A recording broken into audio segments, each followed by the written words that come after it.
வாழ்க வையகம், வாழ்க வையகம், வாழ்க வளமுடன். அருள் தந்தை வேதாத்ரி மகரிஷி அவர்களின் நாள் ஒரு நற்சிந்தனை. நவம்பர் மாதம் 14ஆம் தேதி. தலைப்பு: கர்ப்பகால பொறுப்புகள். குடும்ப வாழ்வில் பொறுப்பேற்றுள்ள கணவன் மனைவி இருவரும் கருப்பையில் வளர்ந்து வரும் குழந்தையின் உறுப்புகளின் வளர்ச்சியை நன்றாக நினைவில் கொள்ள வேண்டும்.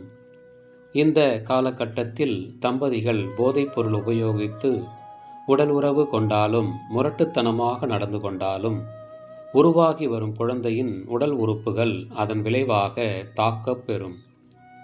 செயல் விளைவு நீதி அடிப்படையில் பெற்றோர்களின் அறியாமை, அலட்சியம், உணர்ச்சி வயம் இவற்றால் கருவில் வளரும் குழந்தையின் உடல் உறுப்புகள் நலிவுறும். மேலும் கர்ப்ப காலத்தில் கருவுற்று இருக்கும் பெண்ணுக்கு மனதில் துன்பமோ அச்சமோ அளிக்கும்படி எவரும் நடந்து கொள்ளக்கூடாது. கரு உருவாகும் போதே தாய் தந்தை இருவரின் கருமைய பதிவுகள் அதற்கு சொந்தமாகிவிடும். அதோடு கருப்பையில் குழந்தை வளரும் காலத்திலும் பிறந்த பின் அதனை வளர்க்கும் முறையில் ஏற்படும் விளைவுகளும் குழந்தையின் உடல் நலத்தையும் மனவளத்தையும் தக்கபடி அமைத்து கொடுக்கும். நல்ல குழந்தை பிறக்க வேண்டும் என்று கணவனும் மனைவியும் விரும்புவது இயல்பு.